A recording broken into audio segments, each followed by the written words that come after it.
Kesempatan saya berada di sini adalah untuk menceritakan kisah Nabi Muhammad dari dia kecil hingga beranjak remaja. Nabi Muhammad adalah Nabi dan Rasul Allah yang terakhir yang ditugaskan untuk menyampaikan risalah langit kepada umat manusia. Agama Islam yang dibawa oleh Nabi Muhammad adalah sebagai penyempurna dari agama-agama yang dibawa oleh para nabi dan rasul terdahulu. Nabi Muhammad mengalami hidup yang tidak mudah meskipun menjadi manusia pilihan Allah, terlebih ketika menyampaikan agama Islam. Nabi Muhammad lahir pada tahun Gajah, tahun di mana Raja Abraha menyerang Ka'bah.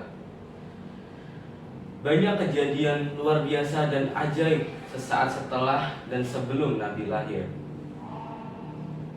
Sebelum Nabi lahir, pintu-pintu surga dibuka lebar, pintu-pintu neraka ditutup rapat, bulan terbelah, bintang-bintang bersinar, burung-burung bercahaya memenuhi rumah Sayyidah Aminah, ibunda Rasulullah.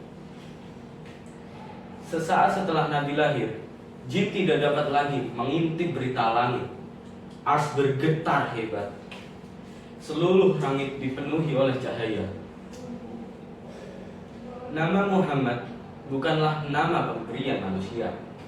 Ia adalah nama yang diberikan Allah kepada kakek dan ibundanya melalui malaikat dan isyarat mimpi. Pada saat cucunya lahir, Abdul Muthalib membawanya ke dalam Ka'bah dan bertawaf. Setelah itu ia keluar dan melewati kerumunan massa. Lalu mereka bertanya, siapakah nama cucunya? Abdul Muthalib pun menjawab, namanya adalah Muhammad. Lalu mereka kembali bertanya, mengapa dinamakan Muhammad? Sesungguhnya aku ingin seluruh penduduk bumi memujinya, ucap Abdul Muthalib. Nama Muhammad sendiri berarti yang terpuji atau yang dipuji.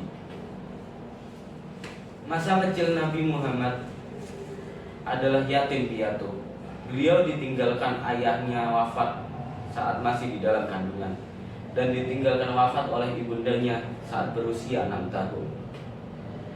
Saat hingga 1 tahun, beliau hidup bersama ibu susuannya, Sayyidah Halimah Asy'ariyah, di kampung Bani Sa'ad.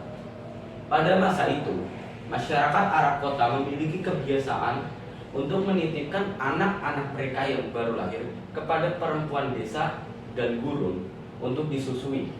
Hal ini dilakukan agar anak-anak mereka terhindar dari penyakit-penyakit yang ada di daerah perkotaan.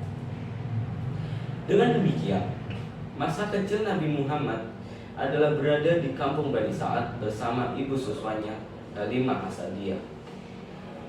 Semenjak kehadiran Nabi, kehidupan Halimah dan keluarganya menjadi makmur karena hewan-hewan ternak gemuk-gemuk dan beranak banyak. Pada usianya yang ke-6 tahun, Nabi kembali hidup bersama ibundanya. Namun tak berselang lama, ibundanya wafat. Lalu beliau dirawat oleh kakeknya, Abdul Muthalib. Namun tak berselang lama, kakeknya pun wafat. Lalu beliau dirawat oleh pamannya Abu Thalib.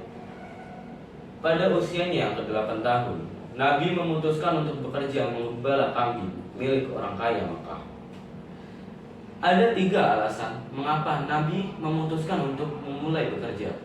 Yang pertama, ingin membantu meringankan beban ekonomi Abu Thalib. Yang kedua, menggembala kambing tidak perlu modal. Yang ketiga, Nabi senang berada di padang yang luas karena di sana ia bebas merenungkan segala sesuatu tanpa ada yang mengganggunya. Pada usianya yang ke-12 tahun, Nabi diajak oleh pamannya untuk ikut kafilah dagang ke Syam. Pada saat itulah Nabi mulai menekuni dunia perdagangan. Pada suatu ketika, Ada seorang saudagar kaya Mekah yang bernama Sayyidah Khadijah membuka lowongan pekerjaan bagi siapa saja yang mau menjajakan barang dagangannya. Abu Thalib pun mendengar tawaran tersebut dan menawarkannya kepada Rasulullah. Rasulullah pun menerimanya. Tugas pertama Rasulullah adalah berdagang ke negeri Syam. Beliau ditemani oleh Maisyarah, budak Khadijah, untuk membawakan barang dagangannya yang berupa kain-kain. Barang dagangan Rasulullah laku keras akibat kerja kerasnya. Maisyarah pun menceritakannya kepada Khadijah, dan Khadijah pun terkesima. Pada usianya yang ke-17 tahun, Nabi menjadi pemimpin kafilah dagang ke beberapa negara lebih, di antaranya Syam, Yordania, dan Busra. Dari cerita di atas dapat kita teladani sikap kerja keras, jujur, dan penuh perjuangan Nabi Muhammad SAW. Mungkin sekian dulu yang dapat saya sampaikan. Wassalamualaikum warahmatullahi wabarakatuh.